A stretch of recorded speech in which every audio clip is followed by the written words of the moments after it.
Thanks so much for joining us here on your Monday at noon. I'm Brooke Hash, joined by meteorologist Matthew Willoughby, talking about that chilly start to the morning, though looking at a warm-up. Take a look at what a nice clear picture we saw over Spencer County today. Look at that. Yeah.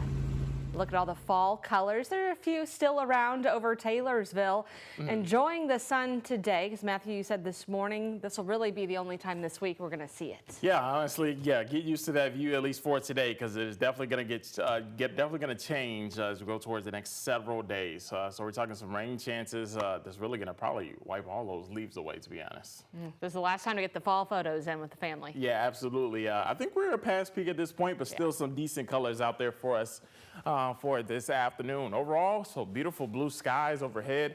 As we get out Shining Children's Hospital camp from downtown, yeah, it is going to be a great day outside to start off your day. Temperatures right now, a little bit cooler though, 48 degrees outside for us as we go towards today. Eventually, those temperatures will be into at least the 50s throughout this afternoon. Current temperatures really across the area still into the lower 50s, 51 degrees in Louisville, 48 in LaGrange, and into Hodgenville, 51 degrees. Satellite radar looks all clear right now, but that will definitely change as we head towards tomorrow.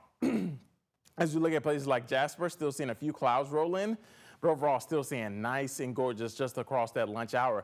Might need the light jacket if you are heading out for the lunch hour as well. Mid-50s on the way for us, and then dropping back down into the upper 40s up by tonight. High temperatures really across the area, sticking to the mid to upper 50s, as we really won't see temperatures close to 60 degrees. We saw highs just into the mid 60s yesterday. Not the case today, but we are tracking a more active pattern and multiple days of some rain chances ahead for us as we head towards this week. I'll be timing out when that arrives, coming up in just a few minutes. Back over to you, Brooke.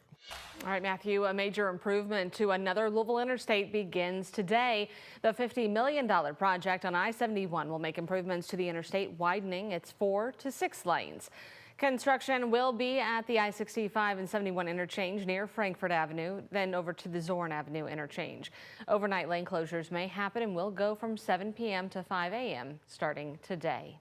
Over in Bullitt County, rolling roadblocks will be set up going north and south on I-65 as blasting operations begin. So starting today at 2 o'clock, blasting for private development will happen daily until Tuesday, December 9th. Roadblocks will be set up by the Brooks exit going south and exit 116 near Shepherdsville going north. KYTC said the delays could take up to 20 minutes.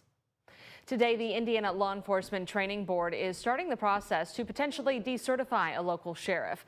That's Sheriff Tom Kleinhelter of Du Bois County, who's been accused of making false statements to an ISP detective and violating conflict of interest laws.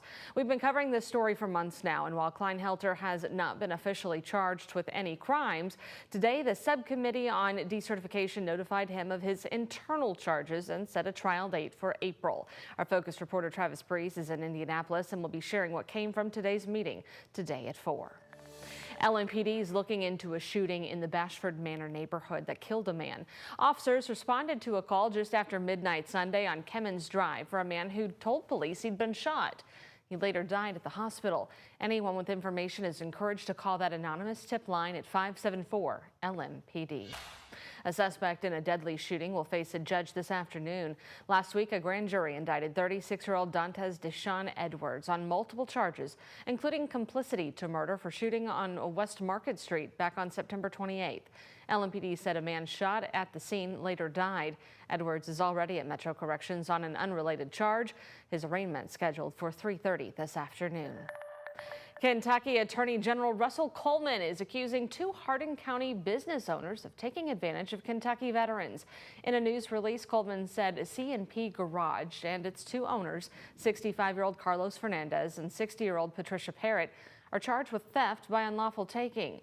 In August, Coleman obtained a civil court order to close that garage for misrepresenting work and misusing funds with the Department of Veterans Affairs. Both Fernandez and Parrott are set to be arraigned on December 2nd. More coming up on this story later today. Well, a Kentucky program to make search warrants electronic now fully operational. According to a press release last week, the e-search warrant program is up and running in every county in the state after the Kentucky Supreme Court authorized it in 2023. The program allows police to request and judges to allow or deny search warrants online.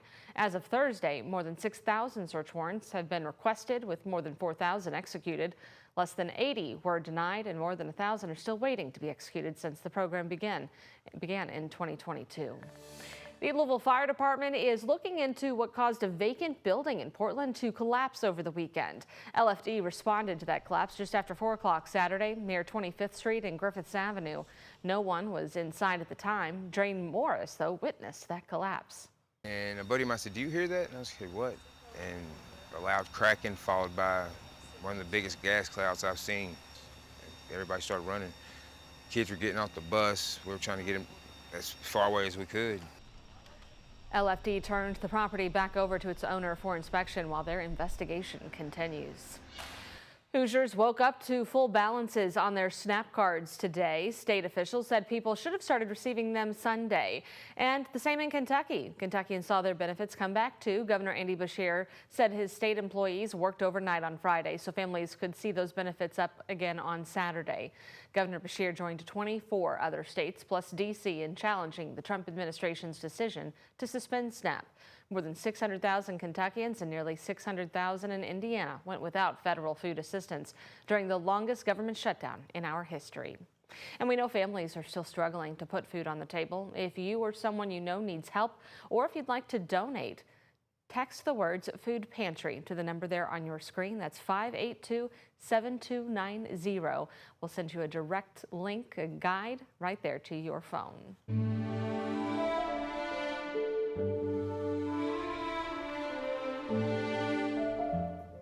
Well, one of the 3 UPS pilots who went down with that plane almost 2 weeks ago here in Louisville is back home. The body of Dana Diamond returned to Texas Sunday, where he'll be laid to rest.